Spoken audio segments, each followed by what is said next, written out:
Back to school vlog தான் பார்க்க போகிறோம். ஸ்கூல் எல்லாருக்குமே ரீஓப்பன் ஆகிடுச்சு. என்னோட பேபிக்கும் ஓப்பன் பண்ணிட்டாங்க. அவங்க ஸ்கூலில் பார்த்தீங்கன்னா யூனிஃபார்மில் இந்த மாதிரி நேம் வந்து மார்க் பண்ணி லேபிள் பண்ணி கொடுக்க சொல்லுவாங்க. நான் வந்து இந்த மாதிரி எம்ப்ராய்டரி பண்ணியிருக்கேன். 2 கலர்ஸ் தான் அலவுட், ஸோ அதனால இந்த 2 கலரில் பண்ணியிருக்கேன். முன்னாடி நாளே ஸ்கூலுக்கு தேவையான எல்லா ஐட்டம்ஸுமே எடுத்து வச்சாச்சு. ஃபர்ஸ்ட் வந்து பேக் வந்து எடுத்து வச்சிட்டோம். அண்ட் பேக் வந்து நல்லா வாஷ் பண்ணி க்ளீன் பண்ணி வச்சுட்டேன். அது கூடவே snacks box, diary, ID card, dress எல்லாமே எடுத்து வச்சுட்டோம். அண்ட் பாட்டில் வந்து இந்த மாதிரி கலர் தான். இந்த பாட்டில் வந்து நான் இதில் சந்தோஷ் சூப்பர் மார்க்கெட்டில் வாங்கியிருந்தேன். பேக்குக்குள்ளே எல்லா தேவையான ஐட்டம்ஸுமே வச்சாச்சு. Diary and extra pair of dresses வந்து கொடுத்தனுப்ப சொல்லுவாங்க, ஸோ அதுவுமே வச்சாச்சு. அண்ட் ஸ்லிப்பர்ஸ் எல்லாமே எடுத்து வச்சுட்டோம். அன்னைக்கு காலையில் டிஃபனுக்கு பார்த்தீங்கன்னா வரகரிசி பொங்கல் செய்யலான்னு சொல்லி வரகரிசியும் சிறுபருப்பும் ஊற வச்சுருந்தேன். ஸோ இதுக்கு வந்து 1க்கு 4 தண்ணி வந்து ஊற்றிட்டு அதில் உப்பு பெருங்காயம் போட்டு நான் இதை வந்து வேக வச்சு எடுத்துருவேன். நார்மல் பொங்கல் மாதிரி தான் டேஸ்ட் இருக்கும், எந்த ஒரு டிஃப்ரென்ஸுமே தெரியாது. ரொம்ப ஹெல்தி. அண்ட் அது கூடவே சாம்பார், அது கூட பார்த்தீங்கன்னா தேங்காய் உடைச்ச கட்டில் பச்சை மிளகாய் 3 மட்டுமே போட்டு சட்னியும் வந்து செஞ்சுருந்தேன். முன்னாடி நாளே மேகி தான் வேணும்னு சொல்லிட்டா. ஃபர்ஸ்ட் டே ஸ்கூல் அவ்வளோ மூட் அவுட் பண்ண வேணாம், மேகியுமே செஞ்சு கொடுத்துட்டேன். அண்ட் பொங்கல் ரெடி ஆகிடுச்சு. அதுக்கு தாளிப்பு எல்லாமே ரெடி பண்ணி அதுவுமே போட்டாச்சு. இதில் நெய் அண்ட் எண்ணெய் 2மே சேர்த்துப்பேன். அது கூட மிளகு, சீரகம், அது கூட கருவேப்பிலை, அதுக்கப்புறமா வந்து கை ஃபுல்லாக வந்து முந்திரி இதெல்லாமே சேர்த்துட்டு அது நல்லா ஃப்ரை ஆனதுக்கப்புறமா கொஞ்சமாக பெருங்காயம் சேர்த்துட்டு அதை அப்படியே டேரெக்டாக வந்து பொங்கலில் சேர்த்துட வேண்டியதான். நல்லா சூப்பர் டேஸ்டியான பொங்கல் ரெடி ஆகிடும். அண்ட் பொங்கல் கூட வந்து மேகியுமே ரெடி ஆகிடுச்சு. அண்ட் இப்போது சட்னிக்கும் அரைச்சி எடுத்துட்டேன்.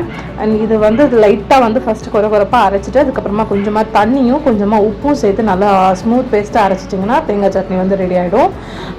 இந்த மாதிரி ஒரு தடவை தேங்காய் சட்னி ட்ரை பண்ணி பாருங்கள். ரொம்ப சிம்பிளாகவும் ரொம்ப டேஸ்டியாகவும் இருக்கும். அண்ட் அதுக்கப்புறமா அவங்களுக்கு தேவையான திங்ஸ் எல்லாம் எடுத்து வச்சாச்சு. ஃபர்ஸ்ட் வாட்டர் பாட்டிலில் ஹாட் வாட்டர் வந்து ஃபில் பண்ணி வச்சாச்சு. அது கூட ஆரஞ்சும் அண்ட் இந்த ஹாட் பிஸ்கெட்ஸும் வந்து கொடுத்துருந்தேன். ஸ்கூலில் வந்து லஞ்ச் கொடுத்துருவாங்க, ஸோ ஸ்நாக்ஸ் மட்டும் தான் நம்ம ரெடி பண்ணி கொடுக்கணும். எல்லாமே ரெடி ஆகிடுச்சு. அவளும் ரொம்ப ஜாலியாக வந்து கிளம்பிட்டா. அவள் போனதுக்கப்புறமா நல்லா ஒரு சூடாக ஒரு டீயை எடுத்துகிட்டு மேலே கார்டனுக்கு வந்தாச்சு. எவ்வளோ அழகாக இருக்குது பாருங்கள். இந்த மாதிரி இந்த பூ எல்லாமே பூத்துருக்கிறத பார்க்குறதுக்கு அவ்வளோ சூப்பராக இருந்தது. நல்லா இப்போது மழை வந்ததுனால நல்லா சூப்பராக வந்து பூத்துருக்கு. இந்த எல்லோ கலர் கூட பாருங்கள் எவ்வளோ அழகாக பூத்துருக்குன்னு. ஃபுல்லாக சுற்றி இருந்தால் எவ்வளோ அழகாக இருக்கும்ல. அண்ட் மல்லிப்பூவும் 1-2 பூ பூத்துருந்துச்சு, ஸோ அதையுமே பறிச்சாச்சு. இந்த மழைக்கு எல்லா செடியுமே நல்ல செழிப்பாக வளர்ந்துருக்கு.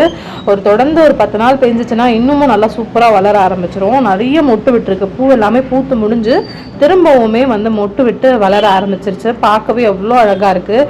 சின்ன சின்னதாக சூப்பராக துளிர் வந்து வந்திருக்கு பாருங்கள். இனிமேல் நல்லாவுமே பூக்கவும் ஆரம்பிக்கும். இந்த பூவெல்லாம் இருக்கிறதுனால ஹனி பீஸ், அதுக்கப்புறமா பட்டர்ஃப்ளைஸ், இந்த மாதிரி நிறைய இன்செக்ட்ஸுமே வர ஆரம்பிச்சிருச்சு. இங்கே பாருங்கள் எல்லாத்துலேயுமே ஹனி பீஸ் வந்து இருக்குது.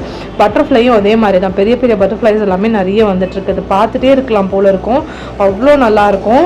இந்த பட் ரோஸ்ன்னு சொல்லுவோம் இல்லையா, இந்த ரோஸ் வந்து ஒரு கொஞ்சமாக கலர் வந்து ஒரு 7-8 கலர் கிட்ட எங்கிட்ட இருக்குது. ஸோ அது எல்லாமே ஒரே பாட்டில் வச்சு நிறைய கலர்ஸ் பூத்த பார்க்கறதுக்கு நல்லா இருக்கும்னு சொல்லி எல்லாத்துலேயுமே லைட்டாக இந்த மாதிரி கொஞ்சம் கொஞ்சமாக திக்காக இருக்க ஸ்டெம்மாக பார்த்து எடுத்துகிட்டு ஈரமான மண்ணில் லைட்டாக இந்த மாதிரி இன்சர்ட் பண்ணி வச்சுட்டு தண்ணி ஊற்றிட்டா போதும், நல்லா சூப்பராக அது வளர ஆரம்பிச்சிடும். ஸோ அந்த மாதிரி தான் சுற்றி வந்து வச்சு விட்டுட்டேன். பார்க்கவே நல்லா இருக்குது. இன்னும் பூக்க பூக்க பார்க்க ரொம்ப அழகாக இருக்கும். இன்னும் கீழே கூட நிறைய வைக்கணும்னு சொல்லி பிளான் இருக்குது. அதெல்லாம் வைக்கும் போது நான் உங்களுக்கு கண்டிப்பாக காமிக்கிறேன். அண்ட் அன்னைக்கு டிஃபன் எல்லாமே சூப்பராக ரெடி ஆகிடுச்சு. வரகரிசி பொங்கல், அது கூட சட்னி, சாம்பார் எல்லாமே வச்சு சூப்பராக சாப்பிட்டாச்சு.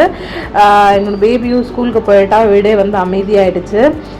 குக்கிங் எல்லாமே ஆஃப்டர்நூன் லஞ்ச் எல்லாம் முடிச்சுட்டு ரிட்டன் அவளை கூட்டிகிட்டு வரதுக்காக போயிருந்தேன். அண்ட் வெளியில் பார்த்தீங்கன்னா இந்த மாதிரி ஆடெல்லாம் நின்று செடியெல்லாம் சாப்பிட்டு இருந்துச்சு. அவளும் வந்துட்டா. கிட்ஸ் வந்து ஸ்கூலுக்கு போகிறதுனால அவங்க ஹாப்பியாக இருக்காங்களோ இல்லையோ, நம்ம ரொம்ப ஹாப்பியாக இருக்கும். பட் இருந்தாலும் இந்த கைப்புள்ள டைலாக் மாதிரி கைப்புள்ள இருந்தாலும் பிரச்சனை தான், இல்லைனாலும் கஷ்டமாக இருக்கும். காலையே சுற்றி வருவாங்க கைப்புள்ள, அந்த மாதிரி தான் நமக்கு வந்து தோணிட்டு இருக்கோம். இல்லையே எப்போ வருவான்ற மாதிரி. அண்ட் அன்னைக்கு நைட்டு பார்த்தீங்கன்னா சரியான மழை, காற்று, பயங்கர காற்று அடிச்சிட்டு இருந்துச்சு. கொஞ்ச நேரத்தில் சரியான மழை பெய்ய ஆரம்பிச்சிருச்சு. இந்த vlog உங்க எல்லாருக்குமே பிடிச்சிருக்கும்னு நினைக்கிறேன். பிடிச்சிருந்தா லைக் பண்ணுங்க, மறக்காம சப்ஸ்கிரைப் பண்ணுங்க. உங்களோட ஃப்ரெண்ட்ஸ் அண்ட் ஃபேமிலி கூட இந்த வீடியோவை ஷேர் பண்ணிக்கோங்க. இன்னொரு வீடியோவில் மீட் பண்ணலாம். பாய்.